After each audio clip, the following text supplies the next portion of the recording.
मन की एकाग्रता ही ध्यान है। जब एकाग्र मन किसी उद्देश्य या लक्ष्य के लिए कहीं लीन हो जाता है, ये भी जरूरी है ध्यान का लक्ष्य और उद्देश्य अर्थपूर्ण हो। ध्यान के द्वारा आत्मा का परमात्मा से मिलन भी हो सकता है। तो ध्यान से जुड़ी कुछ और पद्धतियों के जरिए समझते हैं ध्यान के विज्ञान को।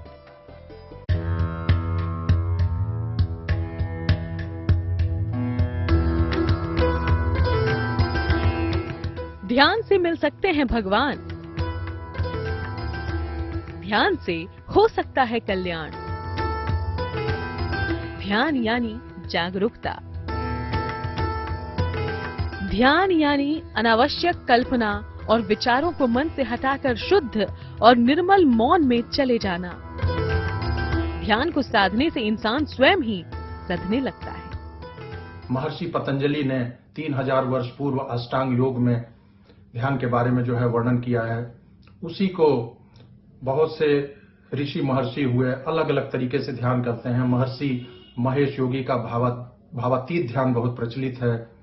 और ध्यान में जो है अभी जो ओशो रजनीश जी हैं, वो भी ध्यान करने की कला बताते हैं, जिसमें उनका डायनामिक मेडिटेशन वो बड़ा प्रसिद्ध है। और विपश्यना भी काफी प्रसिद्ध है। तो एक ही तरीके से जो है एक ही लक्ष्य तक पहुंचने के लिए हमारा लक्ष्य क्या है, उस परम सत्ता तक पहुंचना। और उसमें अलग अलग तरीके से सब लोग ध्यान कराते हैं। ऋषि महर्षियों ने भी इसका खुल के बखान किया है। ध्यान का विज्ञान आज का नहीं बल्कि पौराणिक है। दरअसल जो ध्यान है वही विज्ञान है। ध्यान का संबंध आत्मानुसंधान से है। परमहंस योगानंद ने भी ध्यान के विज्ञान को बखूबी समझाया है।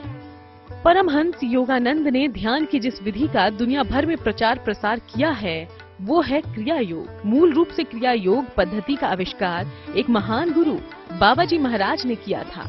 इस पद्धति में भी कई चरणों के बाद ही ध्यान तक पहुंचने का अवसर मिलता है।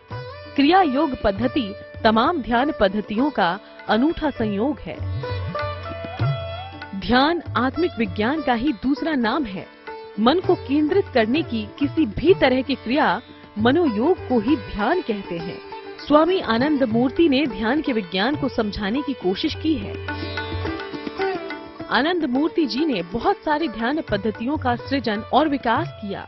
शिव, कृष्ण और बुद्ध की ध्यान पद्धतियों को आनंद मूर्ति ने दोबारा जीवित किया। इन्होंने सहज योग, विशेष योग और मधुर साधना जैसी तमाम ध्यान पद्धतियां दी हैं। यहाँ पर भी चक्र कमल के पुष्प की तरह ही हैं। नियम के साथ इनकी साधना और ध्यान की पद्धतियां व्यक्ति को भौतिक और आध्यात्मिक उपलब्धि दे सकती है।